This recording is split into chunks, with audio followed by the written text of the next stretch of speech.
तो दोस्तों स्वागत है आपका गुप्ता कोचिंग क्लासेस स्टेशन गली खेतासराय।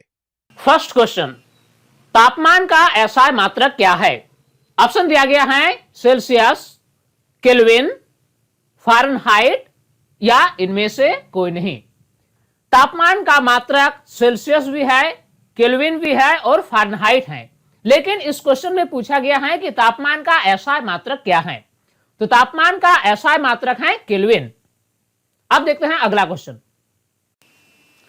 293 केल्विन तापमान बराबर होगा, पहला ऑप्शन है 0 degree Celsius, 10 degree Celsius, 20 degree Celsius और 30 डिग्री सेल्सियस।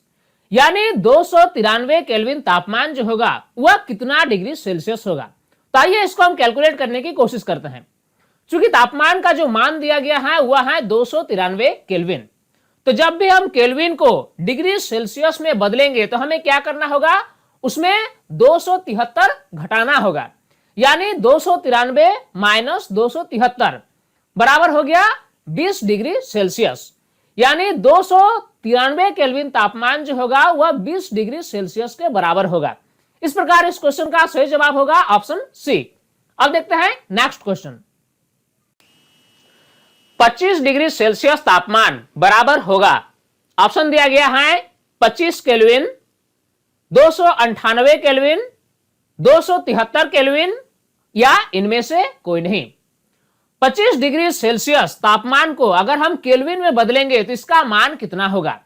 तो चूंकि तापमान का मान जो क्वेश्चन में दिया है वह है 25 डिग्री सेल्सियस, तो जब भी हमें डिग्री सेल्सियस को केल्विन में बदलना होगा तो हमें उसमें 273 जोड़ना होगा। यानी ये बराबर हो जाएगा 25 प्लस 273, यानी इसका मान हो जाएगा 298 केल्विन। तो इस प्रकार इस क्वेश्चन का सही जवाब होगा 298 केल्विन, यानी ऑप्शन बी। अगला क्वेश्चन पूछा गया है सामान्य वायुमंडलीय दाब पर जल का क्वथनांक है। ऑप्शन दिया गया है 273 केल्विन, 373 केल्विन, 100 केल्विन या 173 केल्विन। चूंकि क्वथनांक एक ऐसा तापमान होता है जिस पर कोई भी पदार्थ उबलने लगता है, यानी इसमें हमें बताना है ऐसा तापमान जो कि जल उबलने लगे। तो चूंकि हम जानते हैं कि जल का जो क्वथनांक होता है वह 100 डिग्री सेल्सियस होता है, लेकिन ऑप्शन में जो मात्रक दिया गया है वह केल्विन में दिया गया है। यानी 100 डिग्री सेल्सियस को हमें केल्विन में पहले बदलना होगा, तब जाकर हम इसका जवाब बता पाएंगे। तो यानी जल का जो क्वथनांक होता है वह होता है 100 डिग्री सेल्सियस। अब इसको हमें केल्विन में बदल के देखना होगा। तो जब भी हम डिग्री सेल्सियस को केल्विन में बदलेंगे तो हमें क्या करना होगा, उसमें 273 जोड़ना होगा। इस प्रकार इसका मान हो जाएगा 373 केल्विन। यानी जल का जो क्वथनांक होगा वह होगा 373 केल्विन। इस प्रकार इस क्वेश्चन का सही जवाब होगा ऑप्शन बी। नेक्स्ट क्वेश्चन, द्रव अवस्था में परिवर्तित हुए बिना ठोस अवस्था से सीधे गैस में बदलने की प्रक्रिया को क्या कहा जाता है। ऑप्शन दिया गया है वाष्पीकरण, संघनन, ऊर्ध्वपातन या संगलन। देखिए होता क्या है कि जब भी हम किसी ठोस पदार्थ को गर्म करते हैं तो ये पहले द्रव अवस्था में परिवर्तित होती है, फिर ये गर्म करने पर ये गैसीय अवस्था में परिवर्तित हो जाती है। लेकिन कुछ ऐसे पदार्थ होते हैं जिसका ठोस रूप को अगर गर्म किया जाए तो ये द्रव अवस्था में परिवर्तित हुए बिना सीधे गैस बन जाती है। तो इस प्रक्रिया को क्या कहा जाता है? इसका सही जवाब होगा ऊर्ध्वपातन। यानी ऊर्ध्वपातन एक ऐसी प्रक्रिया है जिसमें किसी ठोस पदार्थ को गर्म करने पर यह द्रव में न बदलकर सीधे गैस बन जाए। इस प्रकार इस क्वेश्चन का सही जवाब होगा ऊर्ध्वपातन। अगला क्वेश्चन है निम्न में से किसे शुष्क बर्फ के नाम से जाना जाता है। यानी कौन सा पदार्थ को हम ड्राई आइस यानी शुष्क बर्फ के नाम से जानते हैं। ऑप्शन दिया गया है द्रव कार्बन डाइऑक्साइड, ठोस कार्बन डाइऑक्साइड, गैसीय कार्बन डाइऑक्साइड या जल का ठोस रूप। तो शुष्क बर्फ जो होता है यह होता है ठोस कार्बन डाइऑक्साइड। यानी ठोस कार्बन डाइऑक्साइड को ही हम ड्राई आइस के नाम से जानते हैं। अब अगला क्वेश्चन देखते हैं। अगला महत्वपूर्ण क्वेश्चन है कि पास्कल निम्न में से किस भौतिक राशि का इकाई है? ऑप्शन दिया गया है घनत्व, शक्ति, दाब या तापमान। तो पास्कल जो है वह दाब का एसआई मात्रक है। नेक्स्ट क्वेश्चन है पीतल के अवयव है। पहला ऑप्शन दिया गया है जिंक और टिन, अगला है जिंक और कॉपर, तीसरा ऑप्शन दिया गया है लोहा और तांबा और अंतिम ऑप्शन दिया गया है एल्युमिनियम और तांबा। पीतल जो है वह एक मिश्र धातु है और मिश्र धातु दो या दो से अधिक प्रकार के धातुओं का समांगी मिश्रण होता है। इस क्वेश्चन में हमें बताना है कि पीतल जो है वह कौन कौन धातु का मिश्र धातु है।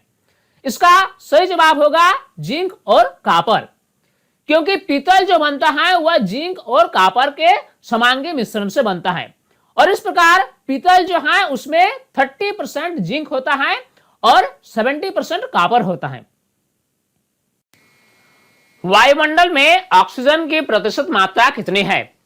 पहला ऑप्शन है 21%, 50%, 78% या 80%। वायुमंडल में ऑक्सीजन की प्रतिशत मात्रा है 21%। इसी प्रकार अगला क्वेश्चन है वायुमंडल में नाइट्रोजन की प्रतिशत मात्रा कितनी है? ऑप्शन दिया गया है 20%, 30%, 78% या 90%। वायुमंडल में नाइट्रोजन की प्रतिशत मात्रा 78% है। यह एक इंपॉर्टेंट क्वेश्चन है। निम्न में से कौन सा पदार्थ ऊर्ध्वपातन की प्रक्रिया को प्रदर्शित करता है? जैसा कि हमने पहले ही डिस्कस किया कि ऊर्ध्वपातन एक ऐसी प्रक्रिया है जिसमें किसी ठोस पदार्थ को गर्म करने पर यह द्रव में न बदलकर सीधे गैसीय अवस्था में परिवर्तित हो जाती है। इसी प्रक्रिया को ऊर्ध्वपातन कहा जाता है। कुछ ऐसे पदार्थ हैं जो ऊर्ध्वपातन की प्रक्रिया को प्रदर्शित करता है। ऑप्शन दिया गया है अमोनियम क्लोराइड, कपूर, नेफ्थालिन या उपर्युक्त सभी।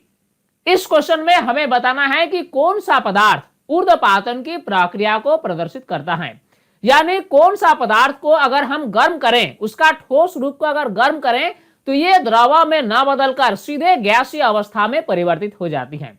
तो इसका सही जवाब होगा उपर्युक्त सभी, क्योंकि अमोनियम क्लोराइड, कपूर और नेफ्थालिन तीनों ऐसे पदार्थ हैं जिसका ठोस रूप को अगर गर्म किया जाए तो यह द्रव अवस्था में न परिवर्तित होकर सीधे गैसीय अवस्था में परिवर्तित हो जाती है।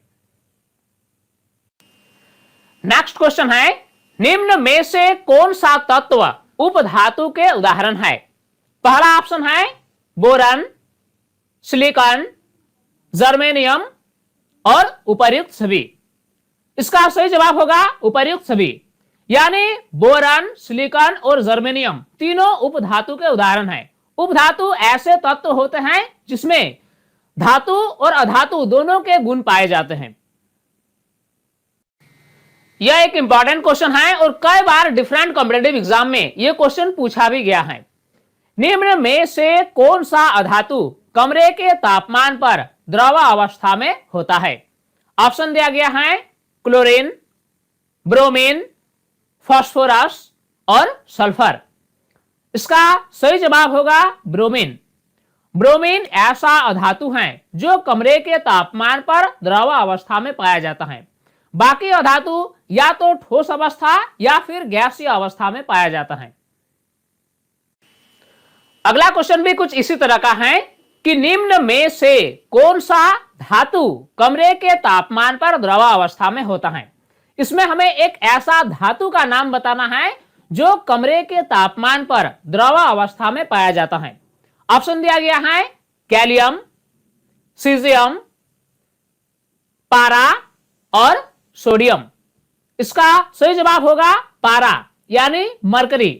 पारा एक ऐसा धातु है जो कमरे के तापमान पर द्रव अवस्था में पाया जाता है। निम्न में से कौन सा शुद्ध पदार्थ है? ऑप्शन दिया गया है वायु, दूध, लकड़ी और पारा। विज्ञान के अनुसार पदार्थों को शुद्ध और अशुद्ध पदार्थों में वर्गीकृत किया गया है। अगर हम शुद्ध पदार्थ की बात करें तो इसमें तत्व और यौगिक आते हैं, जबकि अशुद्ध पदार्थ में मिश्रण आते हैं।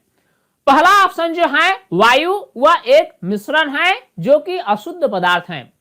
दूध जो है यह भी एक मिश्रण है और यह भी एक अशुद्ध पदार्थ है।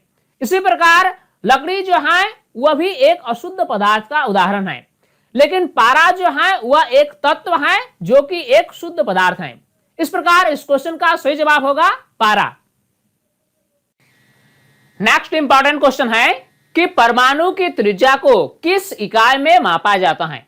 चूंकि हम जानते हैं कि परमाणु अत्यंत छोटे होते हैं, इसीलिए इसकी त्रिज्या को मापने का उपयुक्त इकाई क्या है। ऑप्शन दिया गया है नैनोमीटर, माइक्रोमीटर, मिलीमीटर या इनमें से कोई नहीं। तो परमाणु अत्यंत छोटे होते हैं, इसीलिए इसकी त्रिज्या को नैनोमीटर में नापा जाता है और 1 नैनोमीटर बराबर होता है 10⁻⁻⁹ मीटर। अगला क्वेश्चन है कि 1 AMU बराबर होता है। चूंकि हम जानते हैं कि परमाणु अत्यंत छोटे होते हैं, इसीलिए परमाणु की द्रव्यमान जो होगी वह भी बहुत ही कम होगी। इसीलिए परमाणु के द्रव्यमान को नापने के लिए एक विशेष प्रकार की इकाई का व्यवहार किया जाता है, जिससे AMU यानी एटॉमिक मास यूनिट कहा जाता है। इस क्वेश्चन में हमसे पूछा गया है कि 1 AMU किसके बराबर होगा। ऑप्शन दिया गया है कार्बन 12 समस्थानिक के एक परमाणु के भार के बराबर, या कार्बन 12 समस्थानिक के एक परमाणु भार का 12वां भाग। तीसरा ऑप्शन दिया गया है ऑक्सीजन के एक परमाणु का भार, या चौथा ऑप्शन है इनमें से कोई नहीं। तो 1 AMU जो होता है वह होता है कार्बन 12 समस्थानिक के एक परमाणु भार का 12वां भाग, यानी इसका सही जवाब होगा ऑप्शन बी। नेक्स्ट क्वेश्चन है ओजोन अणु की परमाणुकता क्या है। ऑप्शन दिया गया है 1, 2, 3 या 4। इस क्वेश्चन में पूछा गया है कि ओजोन के एक अणु में कितने परमाणु होते हैं। ओजोन का जो आणविक सूत्र होता है वह होता है O3, यानी ओजोन के एक अणु में ऑक्सीजन के 3 परमाणु होते हैं, इसीलिए ओजोन अणु की जो परमाणुकता होगी वह होगी 3। यह एक सामान्य सा क्वेश्चन है जो अक्सर पूछा जाता है। आवोगाद्रो संख्या का मान होता है। ऑप्शन दिया गया है 6.022 इंटू 10⁻20, 6.022 इंटू 10⁻22। अगला ऑप्शन है 6.022 इंटू 10⁻23 और लास्ट ऑप्शन दिया गया है 6.022 इंटू 10⁻24। आवोगाद्रो संख्या का मान होता है 6.022 इंटू 10⁻23, यानी आवोगाद्रो संख्या जो है वह एक ऐसा संख्या है जिसमें एक मोल में कणों की संख्या बतलाता है। अब नेक्स्ट क्वेश्चन, सल्फर के एक अणु में सल्फर के कितने परमाणु होते हैं। ऑप्शन दिया गया है 2, 4, 6 या 8। सबसे पहले तो हमें जानना होगा कि सल्फर का अणु का आणविक सूत्र क्या होता है। सल्फर का आणविक सूत्र होता है S8, यानी सल्फर का एक अणु जो है वह सल्फर के 8 परमाणुओं के संयोग से बनता है। इस प्रकार हम कह सकते हैं कि सल्फर के एक अणु में सल्फर के 8 परमाणु उपस्थित होते हैं। अगला क्वेश्चन भी इसी प्रकार का है। फास्फोरस के एक अणु में फास्फोरस के कितने परमाणु होते हैं। ऑप्शन दिया गया है 2, 3, 4 या 5। फास्फोरस अणु का आणविक सूत्र होता है P4, यानी फास्फोरस के एक अणु में फास्फोरस के 4 परमाणु होते हैं, इसलिए इस क्वेश्चन का सही जवाब होगा ऑप्शन सी। अल्फा कण प्राकीर्णन प्रयोग संबंधित है। पहला ऑप्शन है थॉमसन के परमाणु मॉडल से, रदरफोर्ड के परमाणु मॉडल से, बोर के परमाणु मॉडल से या इलेक्ट्रॉनिक विन्यास से। इसका सही जवाब होगा रदरफोर्ड के परमाणु मॉडल से। रदरफोर्ड ने अल्फा कण प्राकीर्णन प्रयोग किया। इस प्रयोग के जरिए रदरफोर्ड ने परमाणु का एक मॉडल पेश किया। यानी अल्फा कण प्राकीर्णन प्रयोग जो है ये रदरफोर्ड के परमाणु मॉडल से संबंधित है। परमाणु में नाभिक का पता लगाने वाले वैज्ञानिक थे। ऑप्शन दिया गया है J Thomson, Niels Bohr, Rutherford और गोल्डस्टीन।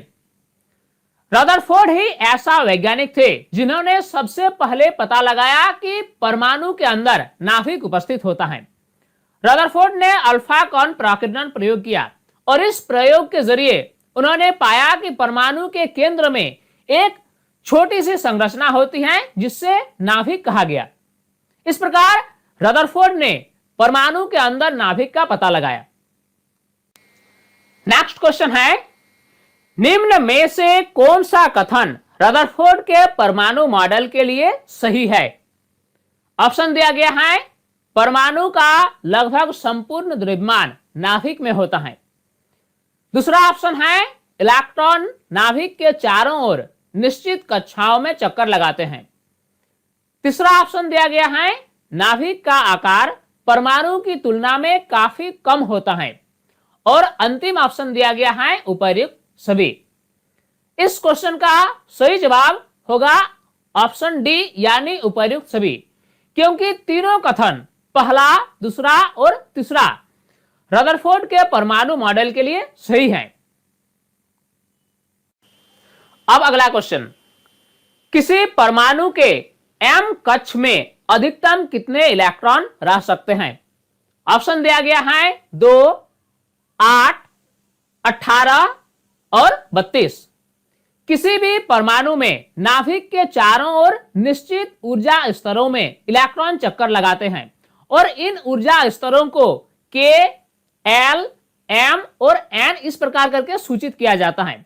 इसमें K कक्ष जो होता है वह पहला कक्ष होता है, दूसरा कक्ष है L कक्ष, तीसरा कक्ष है M कक्ष और चौथा कक्ष है N कक्ष। इस प्रकार करके ये कक्षाओं में विभक्त रहते हैं।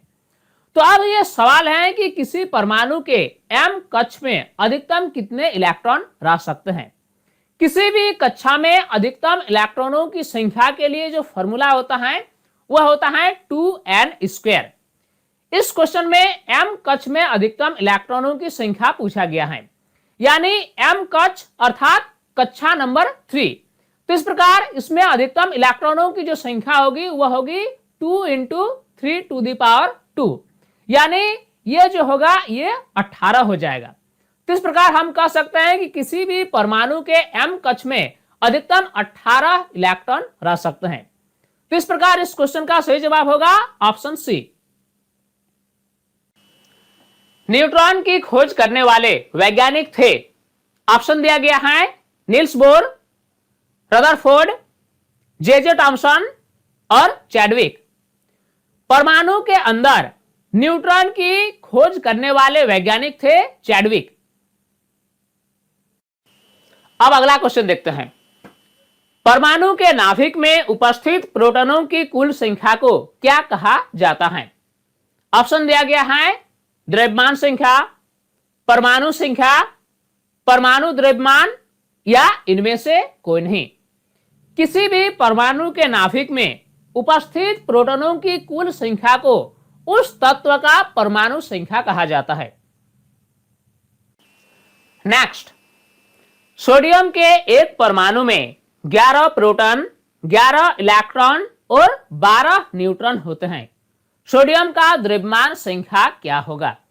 ऑप्शन दिया गया है 11, 12, 23 या 34।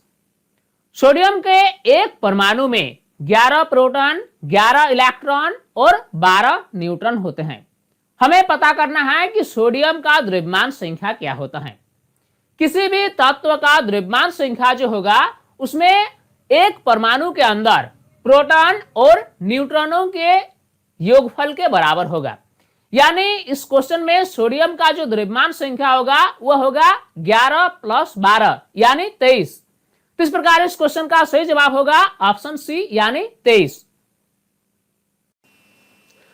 परमाणु संख्या समान परंतु द्रव्यमान संख्या भिन्न वाले परमाणुओं को क्या कहते हैं? ऑप्शन दिया गया है समभारिक, समस्थानिक, समन्यूट्रॉनिक या इनमें से कोई नहीं। वैसे परमाणु जिनकी परमाणु संख्या तो समान परंतु द्रव्यमान संख्या भिन्न होती है, ऐसे परमाणुओं को क्या कहा जाता है? इसका सही जवाब होगा समस्थानिक।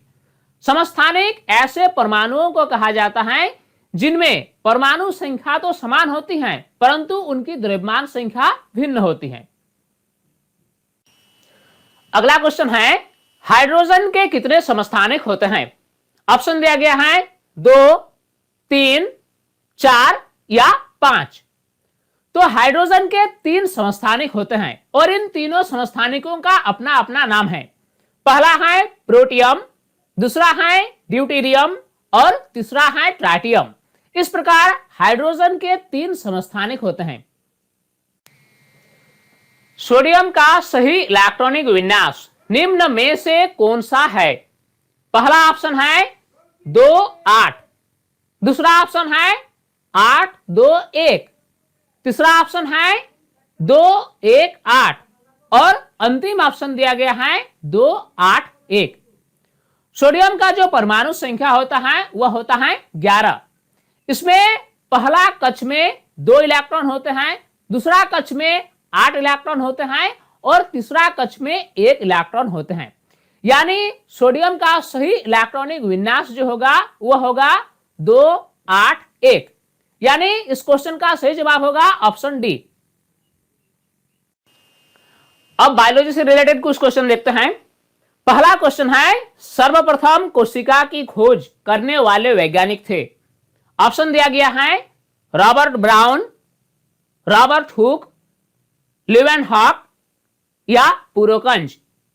सबसे पहले कोशिका की खोज करने वाले वैज्ञानिक थे रॉबर्ट हुक।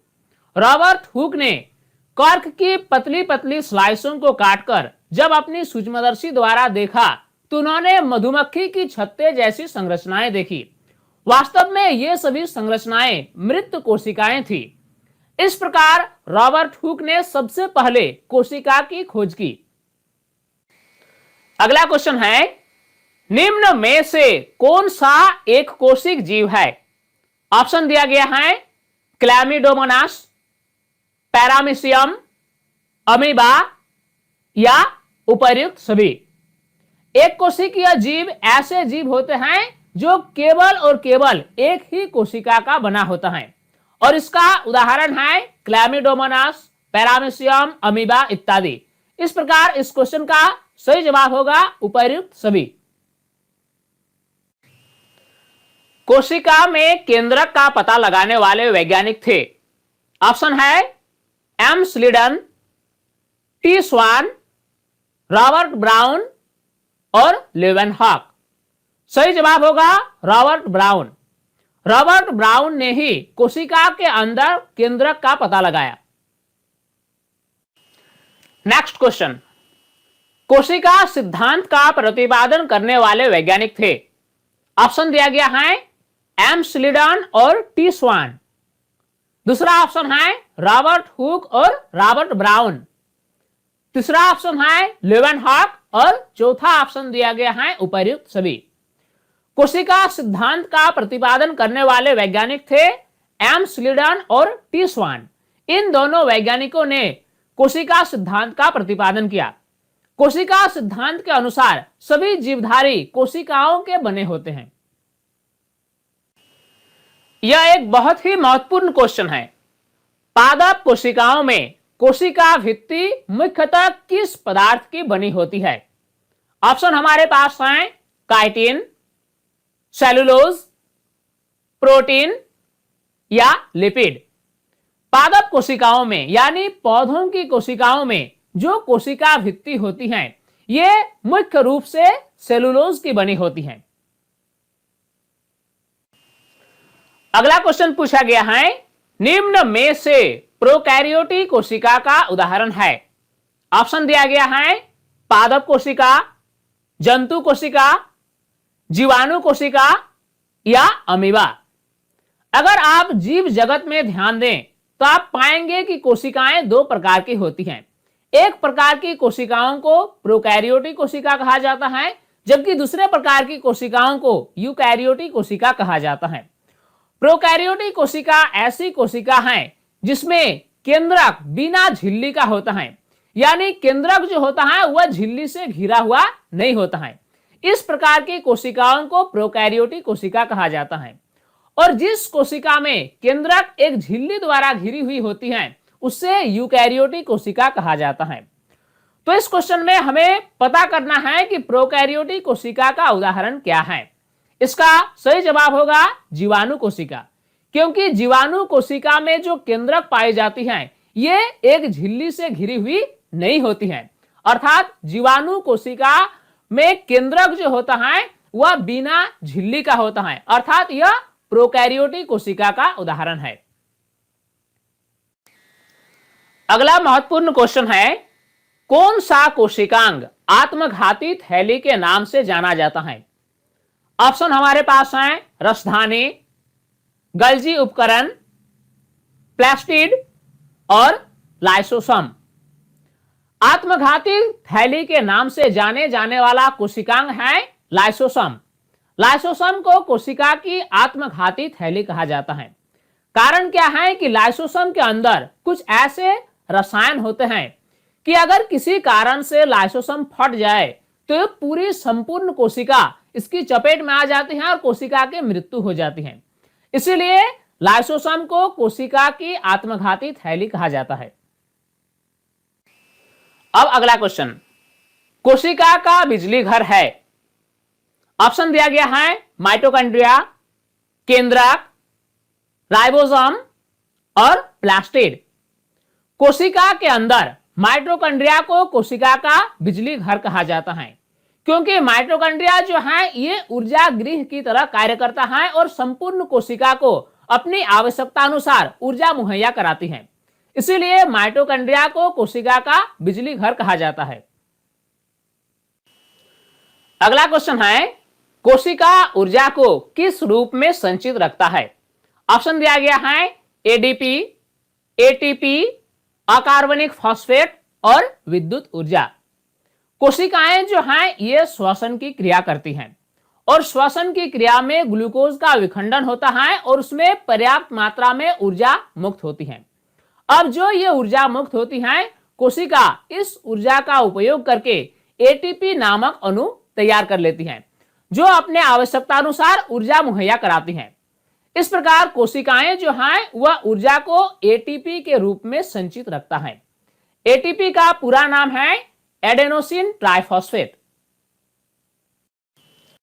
अगर हमारा वीडियो अच्छा लगा हो तो प्लीज वीडियो को लाइक करें, चैनल को सब्सक्राइब करें और दोस्तों को शेयर करें। हमारा वीडियो देखने के लिए आप सभी का बहुत बहुत धन्यवाद।